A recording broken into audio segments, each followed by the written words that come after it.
आज रंगारी आपके लिए लेके आए हैं Marathi film Chandramukhi. Chandramukhi film set है 80s में और यह एक म्यूजिकल ड्रामा फिल्म है। फिल्म की शुरुआत में भारत के उद्योग मंत्री का देहांत हुआ है। उनको अग्नि देने का कार्यक्रम चल रहा है, तभी फिल्म के हीरो दौलत देशमानी की एंट्री होती है। उनको आने में हुई होती है देरी। उद्योग मंत्री को श्रद्धांजलि देने के बाद वे अपने ससुर के पास जाकर बैठते हैं। उनके ससुर दादा साहेब उन्हें बताते हैं पीएम के साथ बातचीत हुई है और देश के अगले उद्योग मंत्री आप ही हैं, लेकिन दिक्कत सिर्फ एक ही है, आप खुद। उधर दादा साहेब अपने घर पर रेडियो सुन रहे होते हैं। वहाँ पर है उनकी बेटी डॉली, दौलत की पत्नी। वह बीमार चल रही है। दादा साहेब अपनी बेटी डॉली के साथ बातचीत कर रहे होते हैं। वह डॉली को बताते हैं दौलत के अगले उद्योग मंत्री होंगे। उन्हें टोकते हुए डॉली कहती है आपके 2 जमाई हैं दादा। दादा साहेब रात का खाना बिना खाए वहाँ से चले जाते हैं। दौलत डॉली से कहते क्यों न हम, तुम और दादा हरिद्वार हो आए। डॉली और दौलत के बीच कुछ तनाव चल रहा है। इस तनाव की वजह का आगे खुलासा होगा, तभी आगे तक बने रहो वरना चले जाओगे। जैसा दौलत ने कहा था वैसे वह स्वयं डॉली और दादा साहेब पहुंचते हैं हरिद्वार। राज्य के मुख्यमंत्री और नाना मतलब दादा के दूसरे जमाई पेपर में छपी खबर पढ़कर हंस रहे होते हैं, खुश हो रहे होते हैं। कुछ तो शॉकिंग खबर पूरे देश भर में फैल रही होती है। पूरे देश में खबर फैली होती है तो डॉली को तो बात पता ही चलेगी। डॉली दौलत को खबर दिखाती है। खबर होती है देश के भावी उद्योग मंत्री डूबे हैं रंगरलियों में। बस यही बात आपको ध्यान में रखनी है, आगे जाके काम आएगी। यहाँ पर कहानी कुछ महीने पीछे जाती है। हमें दिखाया जाता है कि दौलत राव और नाना साहेब गाड़ी में बैठकर बत्ताशा नाम के आदमी के साथ मुंबई छोड़कर सारंगफाटा जा रहे हैं। दौलत राव कुछ खास इंटरेस्टेड नहीं दिख रहे सारंगफाटा जाने के लिए। जब नाना खुद कहे तो दौलत राव को तो जाना ही पड़ा। सारंगफाटा ऐसी जगह है जहाँ पर औरतें नाच गाना और अन्य कुछ चीजें करती हैं। नाना यहाँ आते जाते रहते हैं, लेकिन उस जगह दौलत राव कुछ असहज महसूस कर रहे होते हैं। लालन दौलत राव को लेकर जाती है वहाँ की स्पेशल बैठक में। वहीं पर होती है चंद्रमुखी। वहाँ पर पहली बार चंद्रमुखी का दीदार दौलत राव करते हैं। चंद्रमुखी सुंदर, अति सुंदर। उनकी आवाज सुनकर दौलत राव मोहित हो जाते हैं। चंद्रमुखी और दौलत की ये पहली मुलाकात। दौलत राव वहाँ से चले जाते हैं पर अपनी लिखी हुई कविता वही छोड़ जाते हैं। उन्हें बार बार चंद्रमुखी का चेहरा ही दिखता है। इधर चंद्रमुखी का भी वही हाल है। बत्ताशा दौलत राव के ऑफिस पहुँच जाता है, क्योंकि बत्ताशा को दौलत राव ने स्वयं बुलाया था। दिल्ली जाना था अगले दिन, फिर भी दौलत राव पहुँचे चंद्रमुखी के पास उनका गाना सुनने। दियों की रोशनी में चंद्रमुखी गाना गाती है बाही। चंद्रमुखी गाना गा रही थी जैसे अपना प्यार का इजहार कर रही थी।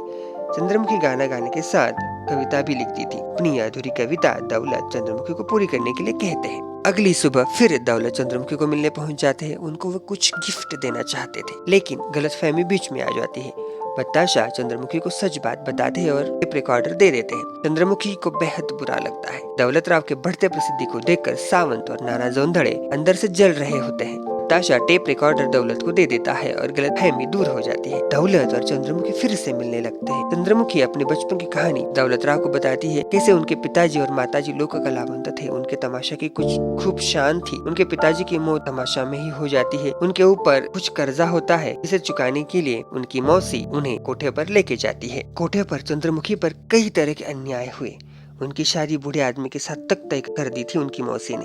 चंद्रमुखी दौलत राव को सब बता ही रही होती है, क्योंकि वो उनके प्यार में जो पड़ी थी। चंद्रमुखी से मिलने के बाद दौलत बार बार उन्हें मिलने लगी। दौलत राव के जेब में घुंघरू मिलता है डॉली उसे धमकाती है। इन दोनों का प्यार परवान चढ़ता है।